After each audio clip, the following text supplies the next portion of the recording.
page 153. Thank you. Thank you. Ruach HaTorah Adonai, Inu, Eloheinu, B'Shakom Yidbaru. Okay, halacha beis.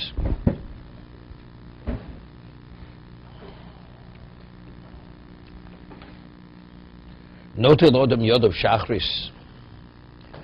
Although there's a Isser Rechitza, you're not permitted to wash, to bathe on Yom Kippur, but in the morning you're permitted to wash your hands. Umavorech al til sedoyim. V'yizor shliyito ad sof kishrei etzba'osav. But one has to be careful not to wash only till the end of his knuckles. Okay? You didn't even have Alan there to make a comment. The end of his knuckles. Yeah. Even when you wash, sometimes you feel like relieved. You wake up, your hands are like tight. You wash your hands, you feel relieved from it. So there's a certain pleasurable aspect to it. You should try to have in mind to somehow be distracted from that. Your intent when you wash is not for the pleasurable aspect of it, but it's only to remove this impure spirit which is on one's hands. Mishna Berura Yom Kippur, as one does throughout the year, 3 pomim, 3 times as we wash on each hand. Because unless you wash in this manner, you're not permitted to put your hands to your eye, to your mouth, to any open part of the body. So this spiritual impurity is no less than physical uncleanliness. But one should not wash his face. But let's say a person wakes up in the morning and you have like some type of mucus on your eye. I mean, mucus is no different than any other uncleanliness. You're permitted to remove it. Gimel, im heitel mayim. 4, so you do 4 times. But again, whatever you normally do. Im heitel mayim v'shifshif yodo. O oset rochav v'kineach. Person had urinated, and he actually shifshif yod, he touched that area. O oset rochav v'kineach. Person did his bodily functions, and he cleansed himself. So, because you came in contact with an unclean location, you're permitted to wash your hands. It's considered one's hands are dirty. And one again washes it until what point? Up to the knuckles. But of course, we'll see in a moment. But let's say, he said earlier, your hand is dirty beyond the knuckles, the palm, or any part of the hand. You're permitted to wash whatever has to be washed. What about a person comes, let's say, goes out, and there's you're concerned that you may have touched something, whatever it is, out of respect for tefillah, as one normally washes before davening with a kli, with a vessel. I mean, the Vilna Gaon held that one even says al til zeinayim. The Vilna Gaon said before each tefillah that he washed, we rule halacha, we always say til zeinayim v'til shachris, and it's only if the person. Right, only till shachris, but mincha ma'ariv definitely not, because it's a combination of many things. Because the person is considered a new creation in the morning. The person, when he sleeps, he's semi not alive, so on and so forth. So you need all these other factors to give that washing a special value. But when wash for mincha ma'ariv has no relevance to that. Therefore, we don't say a bracha. But the Vilna Gaon held that in preparation for tefillah, that's sufficient reason to sound Yisrael with a bracha. So here he says, so although your hands are not unclean, but since it's proper out of respect to wash before the tefillah, even if one did not cleanse himself, one washes himself kishrei etzba'osav. Hagovachin kono l'duchen on Yom Kippur, Kohen has his hands washed. Notel yodov afi sheitoros, even though he knows his hands are not dirty, didn't touch his shoes. The chol rov rechitza she'enu b'chavein.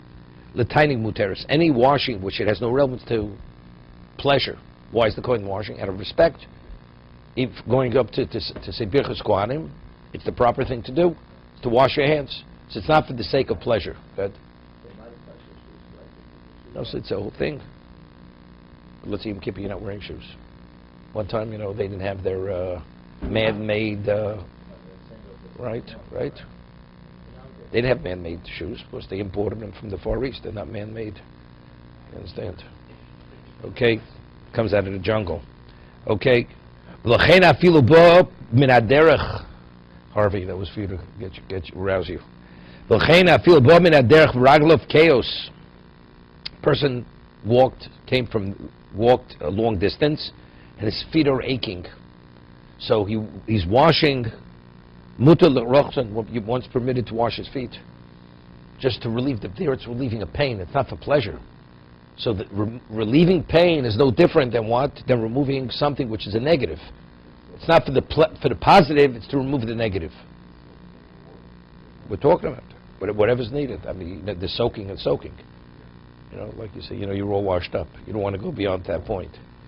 Okay. Let's see, Gimel. Seems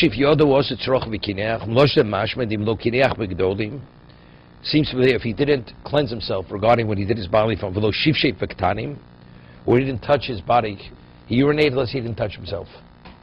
He only touched his garment, didn't touch his body. He's not permitted to wash his hands.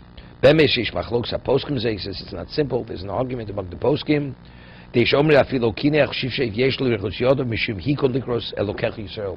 The fact is, after a person does any type of function, you go to daven, it's not respectful. Coming from that experience to stand before Hashem, it's disrespectful. It's a disrespect not to wash your hands. So even though your hands physically are not dirty, right, not to uncleanliness, but it's not respectful. I once mentioned Rabbi Yoshua. Somebody asked him, in Europe, or Europeans, you see the way they walk, sometimes they wear the jacket on their shoulders. They don't put their hands through the sleeves. So they asked him, is a person permitted to bench this way? You're supposed to wear a jacket when you say Birchas Hamazon, right? Certain communities, you have to tell people to put on a pair of pants for Birchas Hamazon. But the question is, do you have to put your hands in your jacket when you wear Birchas Hamazon? Or it's okay if you just have your jacket on your shoulders. He says, not a problem. That's considered wearing a jacket. But what about for Shemon Esrei? He says, no. Shemon Esrei is Hikron Likros Elokecha Yisrael. You have to prepare yourself. You're standing before the king. When you stand before a king, there's a proper dress. It's like a casualness. You don't stand in the presence of a king in this casual state. So therefore, there you have to put your hands through the jacket. You can't just wear the jacket on your shoulders. Okay? So he's saying the same thing. Even if a person doesn't dirty his hands, you just urinated.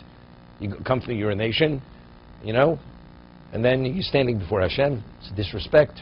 So even though your hands are not dirty, one situation to the next, it calls for washing of one's hands. Let's see, you didn't touch yourself. You didn't touch. So what does that sheyotzu? So say sheyotzu without washing your hands. Why can't you say sheyotzu without? Person's out in the country, urinates in a bush, doesn't touch himself. No, you don't even touch your body. Person's urinates, and that's it. He didn't touch himself. Does he have to wash his hands? So la'aloch, the Seir Sheyotze, one doesn't have to wash his hands. But what about now he wants to stand the Shemon Esrei? It's not respectful. Could you imagine a person just went to the bush, didn't touch himself, then he gives you Shalom Aleichem. You say, do me a favor, there's some kind of antibacterial soap. I'll see you afterwards. Okay? Okay.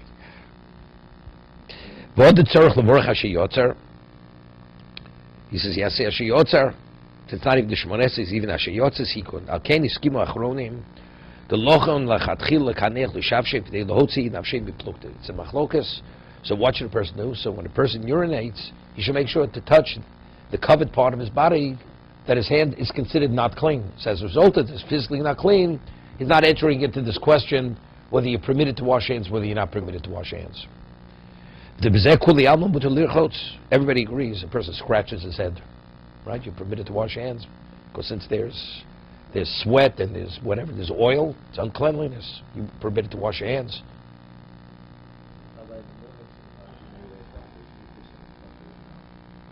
Then already you have to be careful. I mean, you can remove it, but you have to be careful. You shouldn't go. Or It's like it's cited in the it's brought in Tisha B'Av, that you're not permitted to wash your face. But let's say afterwards, after you dry your hands, they're still slightly moist. You're permitted to run your hand over your face. So the same thing. We take the towel, which is slightly moist, after you dry your hands with it, and you use the towel and wipe your mouth. Right? Once you put water near the mouth, you're entering into a danger zone. Right? Okay? Dvar Mumrim B'Yom Kippurim Achar Tefillah. The Bezekul Yamuta Lichos B'Medvar Mumrim B'Leil Kippurim Achar Tefillah. He says, we're speaking about the night of Yom Kippur after you finish davening. Avol B'Yom Shebispalim Kol Hayom. But during the day, you're davening throughout the day, the daytime. Im Hitl Maim Api Shlo Shivsheif or Osat Tzrochov. Af Shlo Kineach Muta Lichos Lito Yodav Asov Kishrei Tzpos Kul Kamei.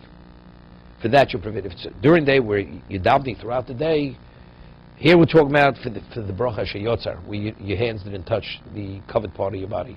That's the machlokas. But during the day that you're davening throughout the day, everybody would agree that you're permitted to wash up to your knuckles. Hey,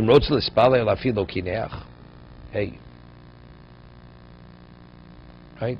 He says, if he wants to daven, mash bezeh dim lo oset tzrochov klal. Ein lo lito yodom shul tefila b'vad. Avor le'el simrish lam gimse beish shul tefila b'vad mitzvah litol yodayim.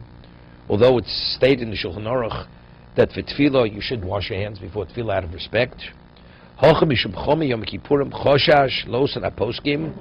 Sabri shul tefila b'vad lo tikkun litol yodayim. There's no takona. This is with it. Kiyim b'shachris b'shum nasik b'riya chadosh, as I mentioned. In the morning that you've come like a new living being. So there you wash your hands and you say a bracha. But for the other tefillos, there's no special takona of netil shedayim, which I mentioned the Vilna Gaon held. There was. He holds like the other poskim. Therefore, he rules that you say al til shedayim when you wash for mincha ma'ariv. A number of things the Vilna Gaon says for burning the parshas. Right, when you conclude burning the parshas, doesn't end Baruch Atah Hashem. The Vilna Gaon, when he Baruch Atah Hashem, Melech Kel Chei Olamim. He finished with Baruch Atah Hashem. With Shem Hashem, the Vilna Gaon. Yeah. Because many poskim don't hold this way. Right? The Vilna Gaon was at a level, he argued with Rishonim. So okay, so good. The Vilna Gaon is not the end, the last word. There are many other who didn't agree with the Vilna Gaon. Certain things there, certain things not. You didn't say Kriya Shema. According to Mogen Avram, the Vilna Gaon is a little later time. You'd say Kriya Shema, relying on the Vilna Gaon. Certain things. At Sof Kishe Etzbosa V'lo Yoser. You're not permitted to go beyond the knuckles. It's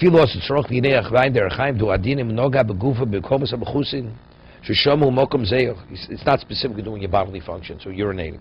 Person puts his hand in his shirt, scratches his head. Any location where there's sweat or oil, which is uncleanliness, you're permitted to wash your hands. It's not specifically this. Afilo noga, you should. You're obligated. Afilo noga rak be'etzba achas lichotz kol yoda ad kishe etzbosov. Let's say a person scratches his head with one finger. So do you wash just that one finger, or you wash the whole hand? The whole hand is invalidated. So you wash your whole hand because it's not. Vim noga biyodo betit o berefes ein tzorch lichotz rak mokba luchloch bilvad. He's differentiating. If it's a question of, let's say, a halacha of bracha, so then he says, then you wash the whole hand up to the knuckles. But unless you touch something unclean, mud, you only permitted to wash off the location where you have the mud. Hainu afilu tefila notel yodov danitili araperik. Yeah, definitely. Let's say in the middle of the meal, you wash and you scratch your head in the middle of the meal. You have to wash it. You're not permitted to continue eating. That's the halacha. So you go. You don't have to wash both hands. You just wash that one hand. The hand that touched the uncovered part, the covered part of your body. That's what you have to wash. If you want to eat bread, is it good enough to wipe your hand on a napkin if you have water? Right? Yeah, you have to cover your hand for eating bread. But eating a meal with bread, right? You need the netilas yadayim. So unless you wash properly, so what happens if you invalidated the washing? So you have to wash again. the kol rov rechitzo.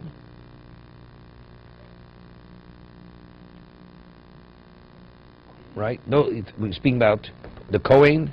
I'm a morchash niskash al tevas rov v'gam hagos ma'im leka tevas rov. It just means when the Kohen washes for duchening, his intent is not for pleasure; it's out of respect for the duchening. I mean la'alocha. We have a Kohen here, to my right, and another to my left. That the Mishna Berura says there's a question whether you have you have to wash your hands for birchas kohanim. There's a question: does it require a bracha? So he says, therefore, if you're entering into a Safi bracha, there's a question whether you have to say al tilas dam in that washing. So he says, therefore, when the kohanim take off their shoes, they should not touch the shoes when they take them off, because if you touch them, you're entering the question whether you have to say al tilas dam in that washing. So he suggests you should kick your shoes off, push them off with your feet. What you do afterwards, it's okay, because then you don't have to say a bracha.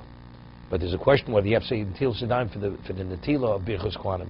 So if you don't touch your shoes, you're relying on the Natila that you washed at the beginning of davening. So the washing at the beginning of the davening covers for the Birchas Kohanim. I mean, if you touched it, we don't say a bracha, some brachas lahokil. But rather than getting involved in the Shiloh, he says, better, you should not touch your shoes. That's the Mishna Berura. Mishna Berura was, the Chofetz was also going. Andrew was also going.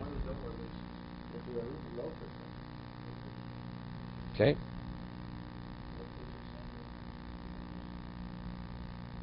Okay. If you have little kids, how often do they tie their shoes? If they have laces and not Velcro. Okay. Okay.